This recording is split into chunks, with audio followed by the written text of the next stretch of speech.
Hi, this is Chris Davis of Slash Gear and Android Community, and this is the new Samsung Galaxy Note 8. It's Samsung's latest phablet. It's the largest phone in the Galaxy series, on top of the S8 and the S8 Plus, and it's got some big shoes to fill. Last year's Note 7 didn't work out quite so well. It got great reviews, but then it went on fire. This is the phone that they're hoping won't do that, apart from on fire in sales, of course.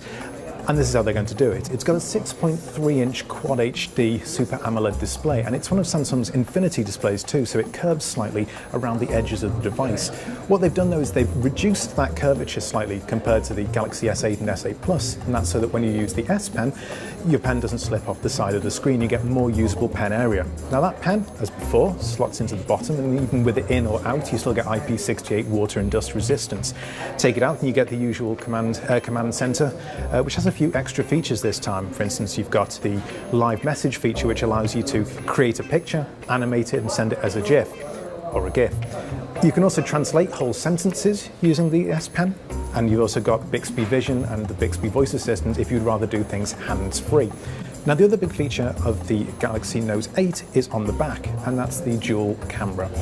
Both of these cameras are 12 megapixels. Both of them have optical image stabilization, which sets them apart from other dual camera phones. It allows you to do adjustable focus on the fly, but it also means that you can go back in later on in the Gallery app and you can adjust the focus later. Now, both of those cameras will together shoot 4K video, and there's a front-facing camera and also the usual bevy of front-facing biometric sensors.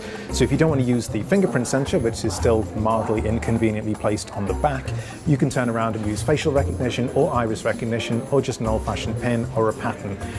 Now, Samsung Note users do an above-average amount of multitasking, and Samsung knows that, and so they've made a few changes. Here in the Apps Edge, you can now pair two apps together. So, for instance, here I've got both the navigation and the music playing, so the idea being that you can mount this phone up on your car windshield, and with one tap you've got everything you might need to navigate home from the office. It also has Samsung DeX support. Now, that's the docking station that Samsung introduced alongside the Galaxy S8 and S8 Plus, and the idea being that you can replace a desktop PC or your laptop even with this small compact docking station, plug in a full-size monitor, attach a Bluetooth or a wired keyboard and mouse, and have all of your full productivity and entertainment apps.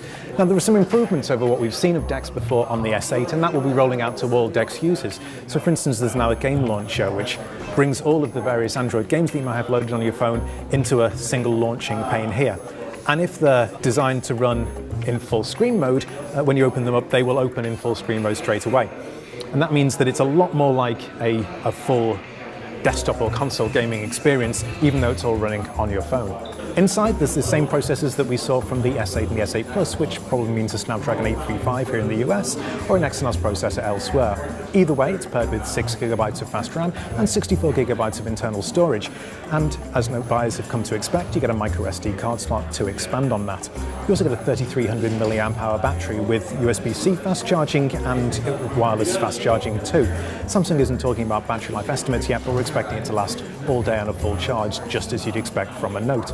Now, you'll be able to pick it up for pre-order on August 24th, and it'll go on sale and start shipping in stores on September 15th. Samsung isn't talking about pricing yet. That'll be down to the individual carriers. We're expecting it to be competitive with other high-end phones like the iPhone 7 Plus.